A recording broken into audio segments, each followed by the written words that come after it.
Hello students, good morning. आज हमारा lecture number 29 है बेटा, और इस लेक्चर में हम डिस्कस करने वाले हैं रजिस्ट्रेशन ऑफ पार्टनरशिप के बारे में कि अगर आप एक पार्टनरशिप बिजनेस करना चाहते हैं तो उसके लिए आपको रजिस्ट्रेशन अगर करवाना है तो आप कैसे करवाएंगे, उसके बारे में हम बात करेंगे। कम्प्लीटली प्रैक्टिकल है ये। आपको रजिस्ट्रेशन करने के लिए एक पर्टिकुलर प्रोसेस को फॉलो करना पड़ेगा। तो चलिए देखते हैं कि क्या इसका मीनिंग है, रजिस्ट्रेशन कहाँ पे होता है, कब होता है और क्या प्रोसीजर आपको फॉलो करनी पड़ेगी। तो सबसे पहले मैं रजिस्ट्रेशन का मीनिंग लिख देता हूँ।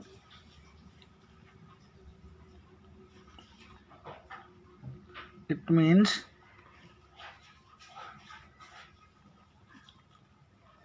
Entering the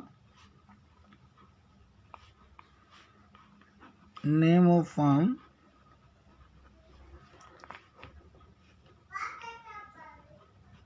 along with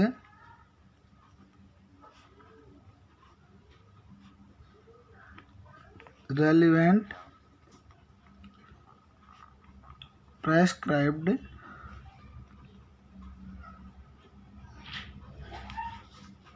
particulars in the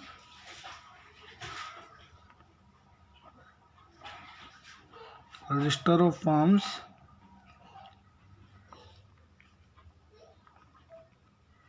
kept with the registrar of firms। ये इसका कंप्लीट मीनिंग है कि जब फर्म्स के रिकॉर्ड्स को उसके नाम के साथ रजिस्टर ऑफ फर्म्स में रिकॉर्ड करवा दिया जाता है। अच्छा, रजिस्टर रखता कौन है? Registrar of firms. Registrar of firms के पास एक रजिस्टर होता है। उस रजिस्टर में पर्टिकुलर फर्म का नाम एंटर करवा दिया जाता है विद द रेलेवेंट पर्टिकुलर्स। तो इस एंटरिंग प्रोसेस को ही क्या बोला जाता है? Registration of firms. तो ये इसका मीनिंग था। अब जैसे ही रजिस्ट्रेशन होता है, ये उस फर्म के एग्जिस्टेंस का एक कंक्लूसिव एविडेंस बन जाता है, यानी एक प्रॉपर आइडेंटिटी उस फर्म को मिल जाती है। It provides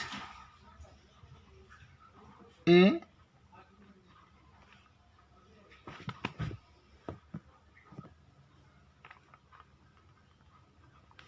conclusive proof of the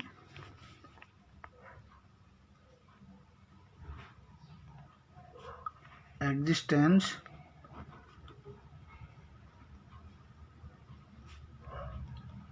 of partnership firm। कि इस रजिस्ट्रेशन के बाद उस फर्म को एक प्रॉपर आइडेंटिटी मिल जाती है, यानी वो फर्म आपको एग्जिस्ट मिलेगी, यानी वो कोई फ्रॉड बिजनेस नहीं होगा, फ्रॉड पार्टनरशिप फर्म नहीं होगी। तो उसे बोला जाता है रजिस्ट्रेशन ऑफ पार्टनरशिप बिजनेस। अब हम इसके कंपल्जन के ऊपर बात करेंगे। क्या ये कंपल्सरी है? तो यहाँ पे registration of partnership business is not compulsory, it is optional. लेकिन इसका रजिस्ट्रेशन आपको एडवांटेज प्रोवाइड करवाता है, जबकि अगर रजिस्ट्रेशन नहीं होता तो उसके कुछ कॉन्सिक्वेंसेस होते हैं। The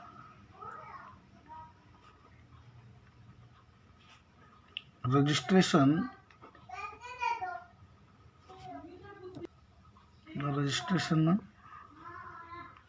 of partnership business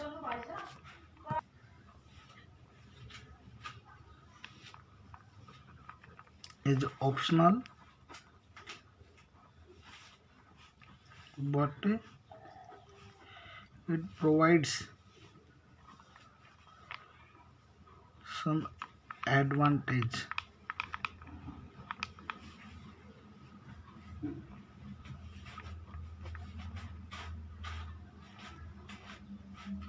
there are some consequences of non-registration of a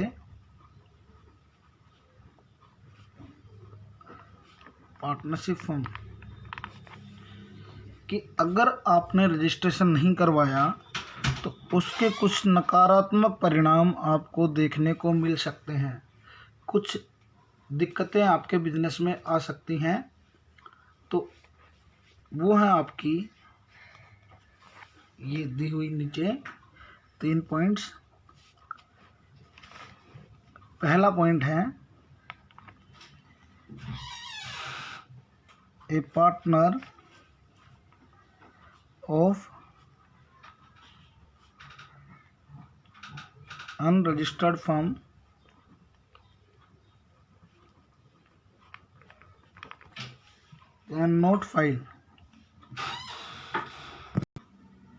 cannot file case against the firm or another partner। अगर फर्म अनरजिस्टर्ड है, अगर फर्म क्या है, अनरजिस्टर्ड है, तो उसका कोई भी पार्टनर एक दूसरे के ऊपर केस फाइल नहीं कर सकता या फर्म के ऊपर केस फाइल नहीं कर सकता, क्योंकि ऐसा कानून ने उन्हें कोई अधिकार नहीं दे रखा। Number 2, the firm can not file shoot any case against third parties,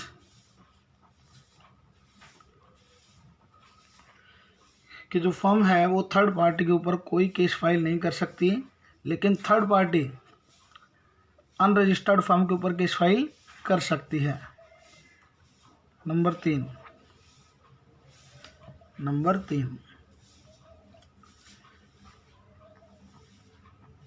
A firm, unregistered firm की बात कर रहा हूँ, द फर्म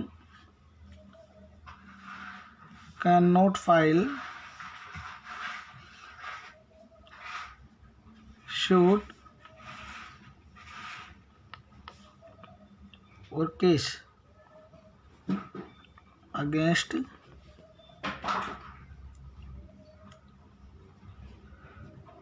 पार्टनर्स ऑल्सो, और वो फर्म पार्टनर्स के ऊपर भी कोई केस फाइल नहीं कर सकती।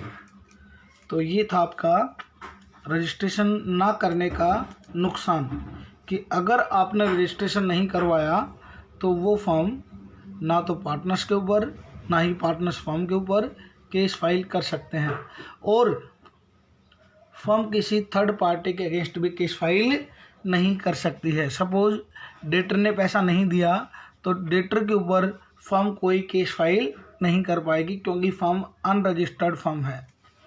तो ये था इस टॉपिक का मीनिंग और इसके कॉन्सिक्वेंसेस।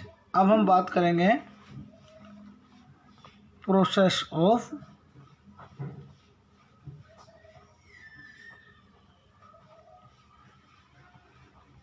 रजिस्ट्रेशन के, कि एक पार्टनरशिप फर्म को रजिस्टर्ड करवाने के लिए आपको कौन सी प्रोसेस फॉलो करनी पड़ेगी।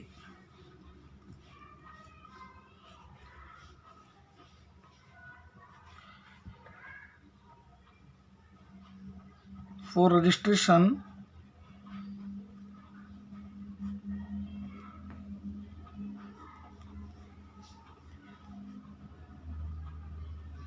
A particular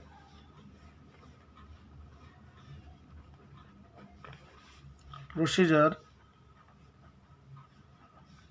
to be followed by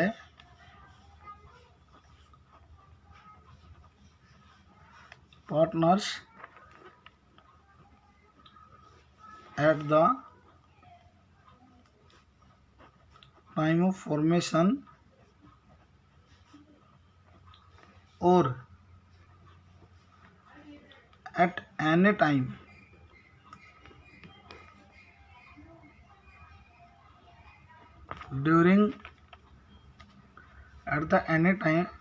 during its existence. कि रजिस्ट्रेशन करवाने के लिए आपको एक प्रोसेस कंडक्ट करनी पड़ती है और ये प्रोसेस आप कभी भी, चाहे फॉर्म बनाते समय चाहे फॉर्म बनाने के बाद, लेकिन फॉर्म एग्जिस्ट होनी चाहिए तो आप रजिस्ट्रेशन करवा सकते हैं। और रजिस्ट्रेशन करवाने के लिए जो प्रोसेस फॉलो की जाती है, for registration following steps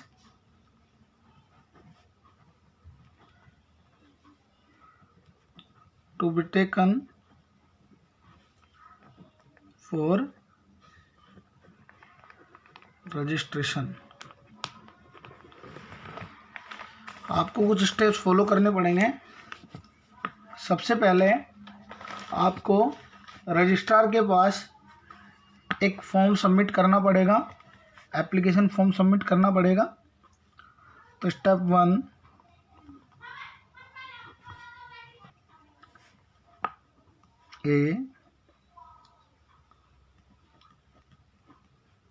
an application form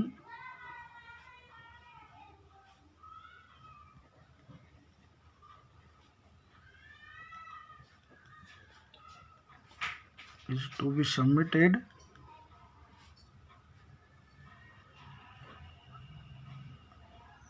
along with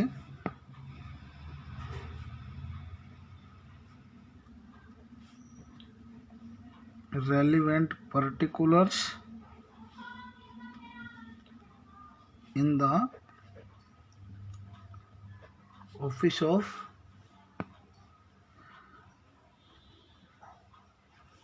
registrar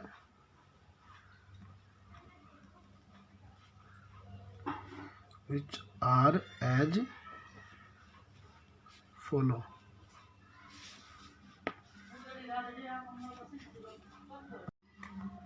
number 1, name of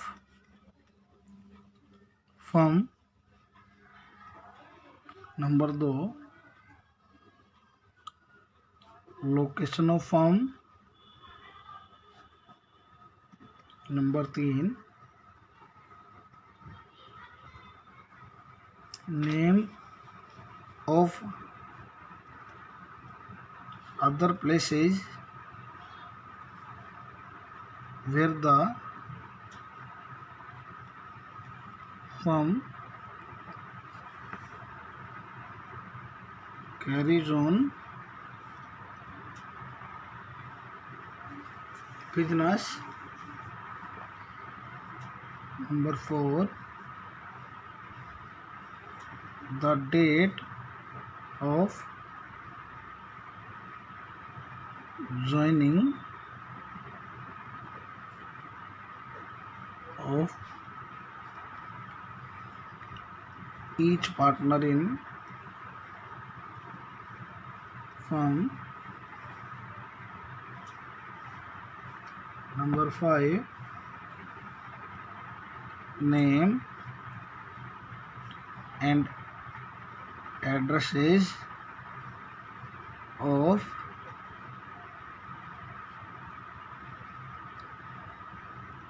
each partner। Number 6,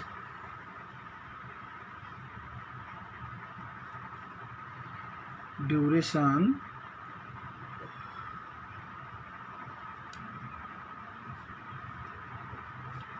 of partnership business.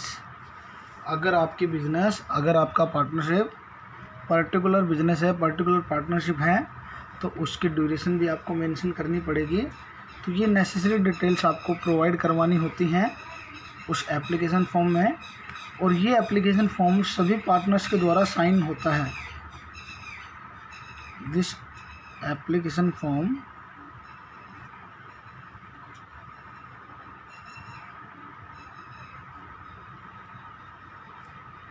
must be signed by all partners. Okay, तो स्टेप 1 में आपने क्या किया बेटा, आपने एक फॉर्म सबमिट करवाया, उस फॉर्म को आपने अटैच किया डिटेल्स के साथ। कुछ डिटेल्स जो नेसेसरी डिटेल्स होती हैं वो आपने उस फॉर्म में प्रोवाइड करवाई। अब step 2,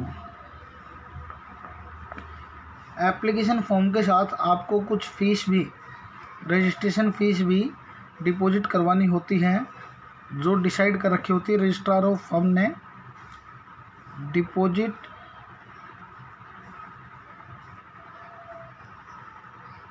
required fee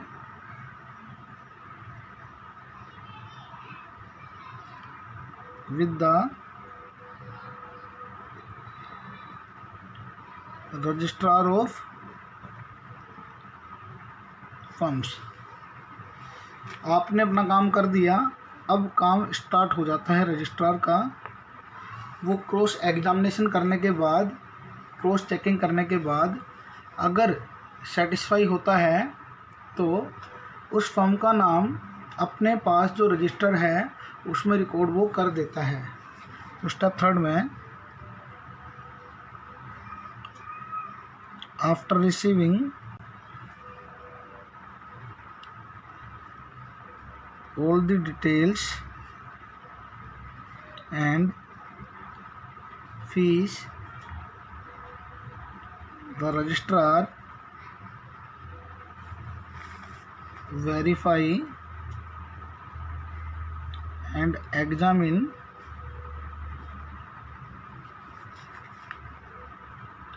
details provided in application form.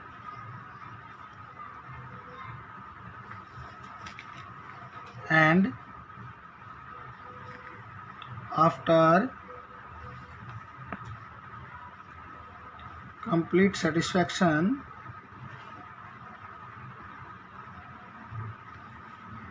he entered the name of firm in his record, that is register of firms, and issue a certificate of registration. तो ऐसा करके फर्म का registration हो जाता है। 3rd step के बाद firm registered मानी जाती है और जो कॉन्सिक्वेंस एक नॉन रजिस्टर्ड फर्म के ऊपर चलते थे, लगते थे, वो कॉन्सिक्वेंस अब इसके ऊपर नहीं लगेंगे। तो ये था बेटा टॉपिक नंबर 8 कि एक फर्म को कैसे रजिस्टर्ड करवाया जाता है और रजिस्ट्रेशन कब करवाना होता है और कैसे करवाना होता है, क्या प्रोसीजर आपको फॉलो करनी होती है, ये डिटेल्स आपको टॉपिक नंबर 8 में बताई गई हैं। So this was the topic number 8 and lecture number 29। Thank you so much.